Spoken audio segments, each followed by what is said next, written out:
सुप्रभात सभी छात्र भैया बहनों को। आज का जो अपना टॉपिक है परमाणु संरचना।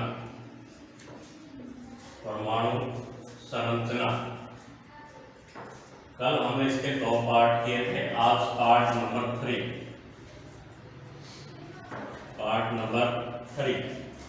कल का जो कार्य था इलेक्ट्रॉन वितरण करना था आपने, कॉपी में शायद आपने कर लिया होगा। तो यहाँ पर परमाणु या तत्वों का नाम और यहाँ पर इलेक्ट्रॉनों की संख्या या परमाणु संख्या आप लिख सकते हैं। परमाणु संख्या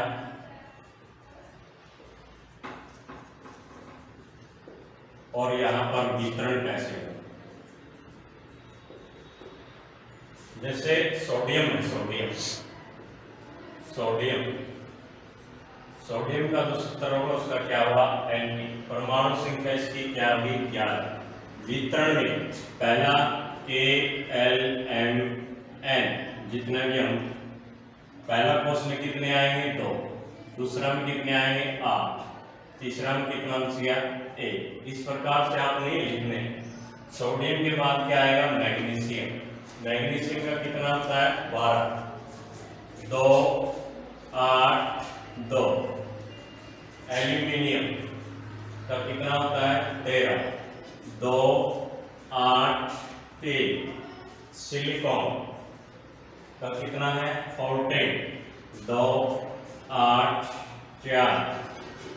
फास्फोरस कितना है 15, 2 8 5। सल्फर कितना है 16, 2 8 6। क्लोरीन कितना है 17, 2 8 7। आर्गन कितना है 18, 2 8 8। इस प्रकार से आपने इलेक्ट्रॉन वितरण है जो लिखना। इसमें अब एक शब्द आता है संयोजकता। क्या शब्द आता है, संयोजकता। जितने भी लास्ट कोष में जितने इलेक्ट्रॉन होंगे वह उसकी क्या होती है, संयोजकता होती है। लास्ट कोष में जितने इलेक्ट्रॉन होंगे या उसे अपना ऑक्टेट पूरा करने में, अपना अष्टक पूरा करने में, 8 इलेक्ट्रॉन पूरे करने में जितने भी इलेक्ट्रॉनों की जरूरत होगी वह उसकी क्या कहलाएगी, संयोजकता कहलाएगी। क्या कहलाएगी, संयोजकता। जैसे लास्ट कोष में सोडियम है, सोडियम का लास्ट कोष कौन सा बनेगा, ये बनेगा। तो इसकी संयोजकता कितनी है 1। मैं यहाँ पर संयोजकता और लिख देता हूँ। संयोजकता का अर्थ होता है वैलेंसी। तो इसकी संयोजकता कितनी होगी 1। इसकी संयोजकता कितनी होगी 2 और इसकी संयोजकता कितनी होगी 3। इसकी संयोजकता कितनी है 4। अब यहां तक तो ठीक है। अगर लास्ट कोष में 1 से लेकर के 4 तक इलेक्ट्रॉन आते हैं तो उसकी वही संयोजकता कहलाएगी। जैसे 1 आया है तो संयोजकता उसकी 1 है, 2 आया है तो संयोजकता 2 है, 3 है तो उसकी संयोजकता 3 है, 4 है तो उसकी संयोजकता 4 है। अब अगर लास्ट कोष में 5 से ज्यादा इलेक्ट्रॉन है, 5 से ज्यादा, 5 है 6 है या 7 है, तो उसकी संयोजकता उसे अपना अष्टक पूरा करने में कितने इलेक्ट्रॉनों की जरूरत है। 5 को कितनी जरूरत है 8 पूरा करने में, 3 की। तो इसकी संयोजकता क्या लिखेंगे हम 3। क्या लिखेंगे 3। और 6 है तो इसकी संयोजकता कितनी बनेगी 2। 7 है तो इसकी संयोजकता कितनी होगी 1। कितनी होगी 1। अब ये देखो आर्गन। अब इसके सारे के सारे कोष पूर्ण रूप से भरे हुए हैं, न तो इसे इलेक्ट्रॉन लेने की जरूरत है न इसे इलेक्ट्रॉन देने की जरूरत है। इसलिए ये किस श्रेणी में आते हैं, उत्कृष्ट श्रेणी में आते हैं। उत्कृष्ट गैसें आप कह सकते हैं या नोबल गैसें कह सकते हैं। नोबल गैसें। नोबल गैसें क्यों कहते हैं इनको? क्योंकि इनके सारे के सारे कोष, सारे के सारे सेल्स हैं जो पूर्ण रूप से क्या होते हैं? भरे हुए होते हैं। तो नोबल गैसें हमारे पास और कौन कौन सी हैं उनका और जिक्र कर लेंगे हम एक बार। तो कौन कौन सी हैं? हीलियम है, हीलियम है।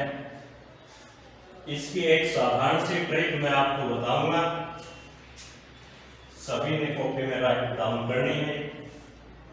हीलियम नोबल गैसें, यहां लिख देता हूं नोबल गैसें, नोबल गैसें या आप निष्क्रिय गैसें भी आप इनको लिख सकते हैं। निष्क्रिय गैसें, निष्क्रिय, किसी के साथ कोई क्रिया नहीं, निष्क्रिय। नोबल गैसें, निष्क्रिय गैसें, उत्कृष्ट गैसें। तो कौन सी हैं? हीलियम ने आर्गन को x रुपए दिए। कौन कौन से होगी? हीलियम He, हीलियम ने आर्गन को इलेक्ट्रॉन x, ज़ीनॉन, रेनान, रुपए से आर से क्या बना? रेनान। हीलियम ने आर्गन, क्रिप्टॉन, ज़ीनॉन, रेनान, तो इनकी जो परमाणु संख्या है 2, 10, 18, 36, 54, 86, ये इनकी परमाणु संख्या है जो कहलाती है। अब इसके पूर्ण रूप से भरा हुआ पहला कोष, तो ये भी क्या है? इसे भी किसी चीज की जरूरत नहीं है, ना इलेक्ट्रॉन देने की जरूरत है ना इलेक्ट्रॉन लेने की जरूरत है। नियॉन 2, 8 पूर्ण रूप से भरे हुए, आर्गन 2, 8, 8, इस प्रकार से। अब जो एक नियम और है इसके बाद, जैसे परमाणु संख्या 19 है, परमाणु संख्या, किसी परमाणु संख्या 19 है और 19 किसकी होती है? पोटासियम, इसकी है पोटासियम। और कैल्शियम की कितनी होती है? 20, कितनी होती है? 20।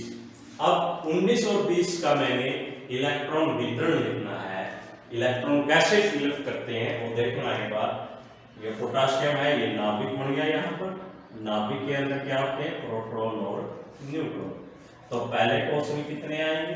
2, दूसरे में कितने आएंगे? 8,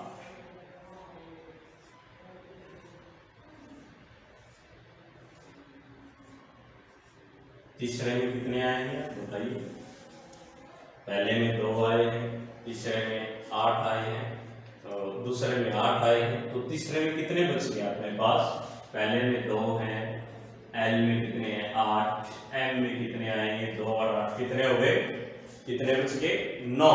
लेकिन प्यारे बच्चों ये 9 है जो यहाँ लिखना गलत होगा। क्यों? क्योंकि मैंने आपको एक नियम बताया था कि जो लास्ट कोष होगा उसमें 8 से ज्यादा इलेक्ट्रॉन हम स्टोर ही नहीं कर सकते। तो इस कारण जो तीसरा कोष है उसमें भी हम कितने इलेक्ट्रॉन दिखाएंगे? 8। कितने इलेक्ट्रॉन दिखाएंगे? 8। तो 2, 8 और 8, यहाँ कितना लिख दोगे? 8, 2, 8, 10 और 18, और एन में चलेगा कितना? 1, एन में कितना चलेगा? 1। तो ये अपनी किसकी है? पोटासियम। किसकी है? पोटासियम का इलेक्ट्रॉन वितरण। समझ में आई प्यारे बच्चों? अब जो दूसरा पॉइंट है कैल्शियम वाला भी हम ऐसे ही दर्शा सकते हैं। के में कितने आएंगे?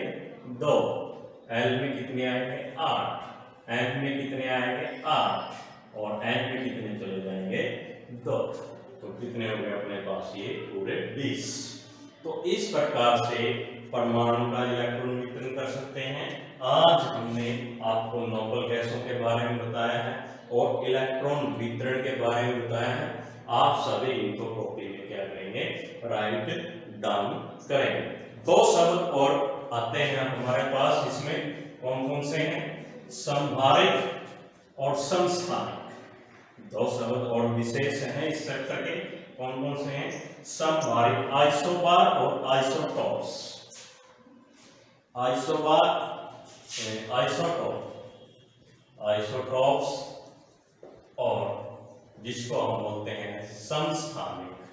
क्या बोलते हैं भाई, समस्थानिक। एक ही तत्वों के परमाणु, क्या कहेंगे, एक ही तत्वों के दो परमाणु, एक ही तत्वों के दो या दो से अधिक भी हो सकते हैं, दो या दो से अधिक परमाणु,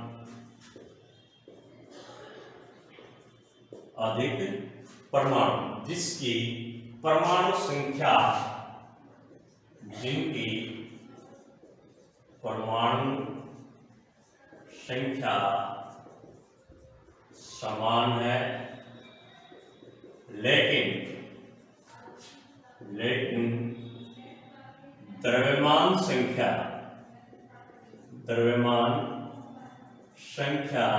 अलग अलग होती है, उसको हम क्या बोलेंगे, समस्थानिक बोलेंगे। क्या बोलेंगे भाई, समस्थानिक। याद रखना, एक ही तत्वों के बोला मैंने, जैसे कार्बन है, कार्बन एक 12 होता है और एक कार्बन कितना होता है, 14 होता है, जिसको जीवांशम, जो भी साधन है जीवांशम, जीवों के अंशों की आयु ज्ञात करने के लिए जिसका प्रयोग किया जाता है, कार्बन डेटिंग उसको बोलते हैं। तो कार्बन 12 है, एक कार्बन क्या है, 14। तो इनकी जो परमाणु संख्या, ये देखो दोनों में कितनी रहेगी, समान रहेगी, और ये एक ही तत्वों पे हैं, ये भी कार्बन है और ये भी क्या है, कार्बन है। समझ में आ गया। इसके बाद दूसरा पॉइंट, हिंदी में इसको समस्थानिक बोलते हैं और इंग्लिश में isotopes. Same elements which have atomic number same but mass number different are called isotopes। इसके बाद है आइसोबार,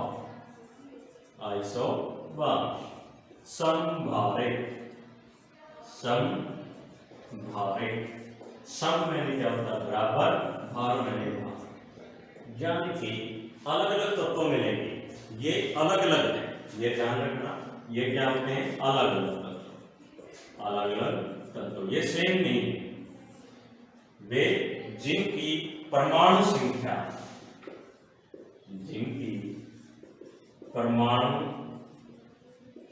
यानी कि एटॉमिक नंबर अलग है, अलग अलग होता है,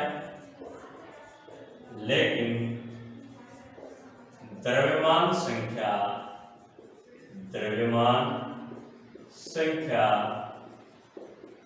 है जो समान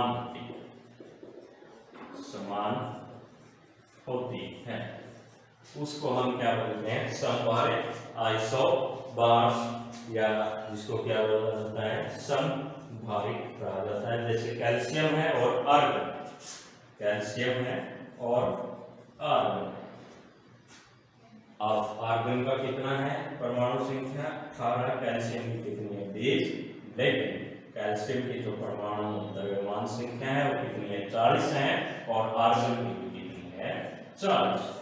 इसका अर्थ हम ये कह सकते हैं कि जो न्यूट्रॉनों की संख्या है इनमें अलग अलग होती है, न्यूट्रॉनों की संख्या इसमें क्या रहेगी, अलग अलग रहेगी, या परमाणु संख्या जिसकी क्या है, अलग अलग है, लेकिन द्रव्यमान संख्या जिनका क्या होता है, समान होती है। अब समस्थानिक के यूज हैं, जैसे आयोडीन है, आयोडीन का हम कौन से रोग में यूज करते हैं, गेंदा रोग में, गलगल जिसको हम क्या है बोलते हैं।